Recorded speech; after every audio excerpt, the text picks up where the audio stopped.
2 tahun mencoba konsisten nge-YouTube dan finally di awal bulan ini mencapai 1000 subscriber cuy. Wow. Oke teman-teman, selamat datang kembali di Kaptes Curhat.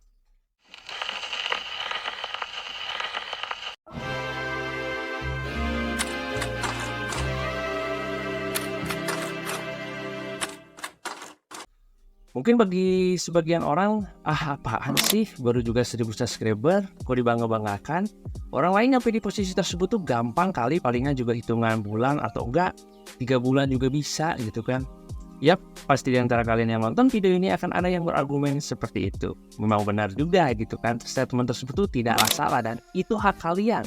Tapi saya tidak akan peduli dengan komentar dan argumen seperti itu, karena pada dasarnya pencapaian setiap orang itu berbeda-beda cuy. Dan titik start setiap orang juga pastinya berbeda pula gitu kan.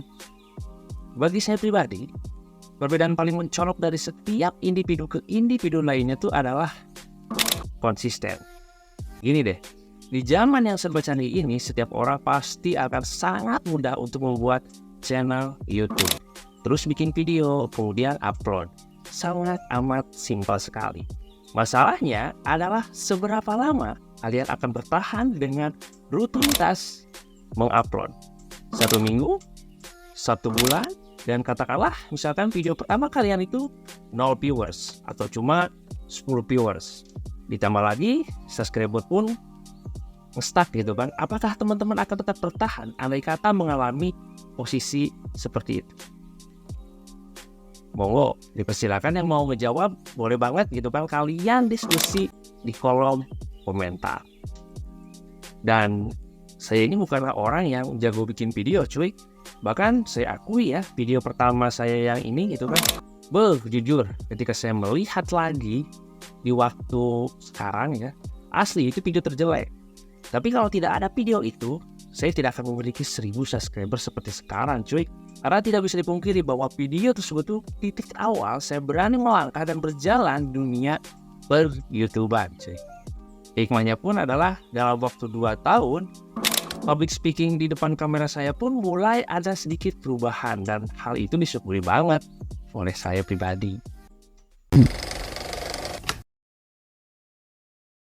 Di dunia ini menjadi pintar saja tidaklah cukup cuy. Apalagi yang nggak punya keahlian seperti saya. Mau tidak mau, yang saya harus lakukan untuk bisa sejajar dengan orang-orang pintar ya tentunya konsisten lah. Mau video pertama yang diupload gak ada yang nonton, mau subscriber tidak bertambah, ya intinya kita tetap upload dan itulah yang dinamakan konsisten. Lantas, bagaimana cara kita bisa konsisten dalam melakukan sesuatu? Jawabannya simpel ya.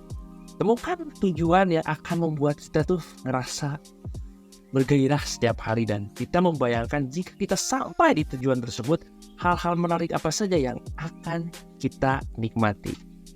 Gini deh, ketika seorang pendaki gunung sedang mendaki, hal yang dinikmati para pendaki adalah mencapai pos demi pos dan membayangkan akan seindah apa puncak dari gunung tersebut. Dan konsisten juga bisa dikatakan sama seperti itu cuy. Sebuah pola atau titik yang harus dijaga dari tiap pos ke pos yang lainnya. Dan tugas kita adalah harus fokus ke satu titik saja. Kemudian titik berikutnya. Sampai ke titik di mana tujuan kita itu berada cuy. Kurang lebihnya seperti itulah ya.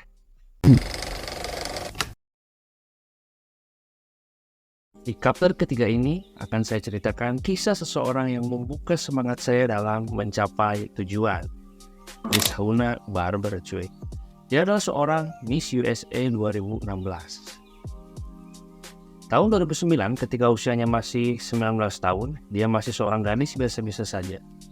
Sampai suatu ketika dia didatangi oleh seorang wanita, salah satu customer di tempat dia bekerja gitu kan. Wanita tersebut bilang kepada Barber, dia adalah wanita tercantik yang ia temui. Dia mengatakan bahwa Barber harus mengikuti sebuah kontes kecantikan. Esok harinya wanita tersebut mengajak Barber untuk ketemuan. Dan dengan open-minded, Barber pun datang ke tempat pertemuan. Wanita tersebut pun memberi buku-buku kontes dan mengajarkan kepada Barber cara mengikuti sebuah kontes. Karena wanita tersebut tuh yakin bahwa Barber akan menjadi Miss USA berikutnya. Singkat cerita, Barber pun mengikuti kontes pertamanya cuy. Namun, gagal. Tahun berikutnya, gagal juga. Tahun ketiga, masih gagal. Dan tahun keempat, coba kalian tebak. Ternyata, Barber masih gagal.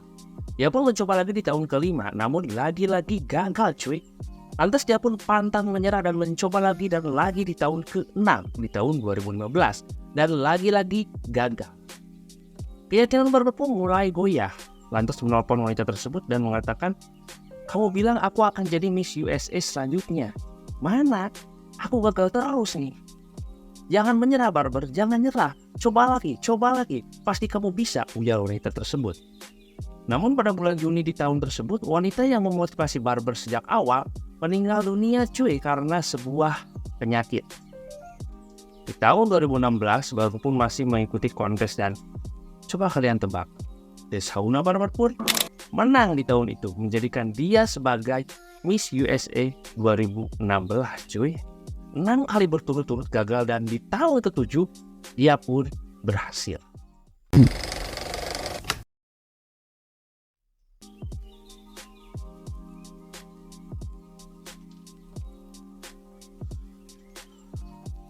Bagi saya tidak bisa dipungkiri motivasi adalah bagian dari konsisten, atau bisa dibilang bahan bakar untuk tetap berjalan pada sebuah jalur, pola atau titik yang sudah kita rencanakan.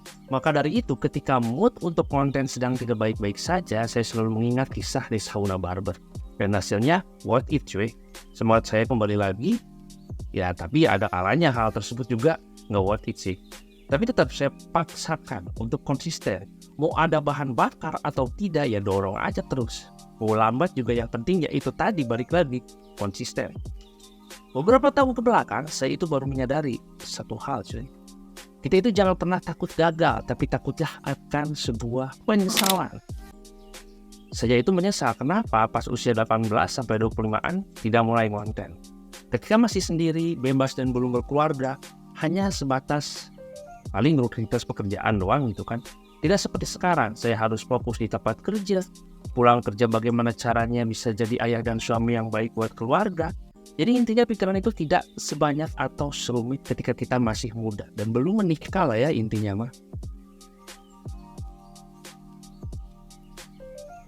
Makanya supaya saya tidak terlalu larut dalam penyesalan dan tidak menyesal untuk kedua kalinya, akhirnya saya mulailah nge-YouTube 2 tahun yang lalu. Memulai di usia 28 tahun juga nggak ada salahnya gitu kan. Donald Trump aja memulai karir politiknya di usia 70 tahun. Cornel Sanders, founder KFC, memulai ketika usia 65 tahun. Tapi Obama memutuskan pensiun di usia yang terbilang masih muda, yaitu 45 tahun cuy. Hal itu membuktikan bahwa semua orang di dunia ini bekerja berdasarkan waktu mereka masing-masing gitu kan. Jadi ketika saya sudah menyadari hal tersebut, dari situlah saya belajar untuk tidak membanding-bandingkan proses kita dengan orang lain. Saya hanya akan tetap menjaga fokus dengan tujuan yang telah dibuat. Karena kenyataannya setiap orang sedang mengikuti lomba yang berbeda-beda di waktu yang berbeda pula cuy. Bukan ajang lomba banyak-banyakan.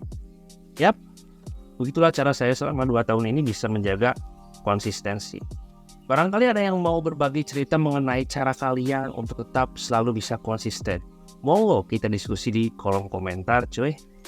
Ya segitu aja curhat di chapter kali ini. Saya akan tutup dengan kata-kata dari Bapak B.J. Habibie ya.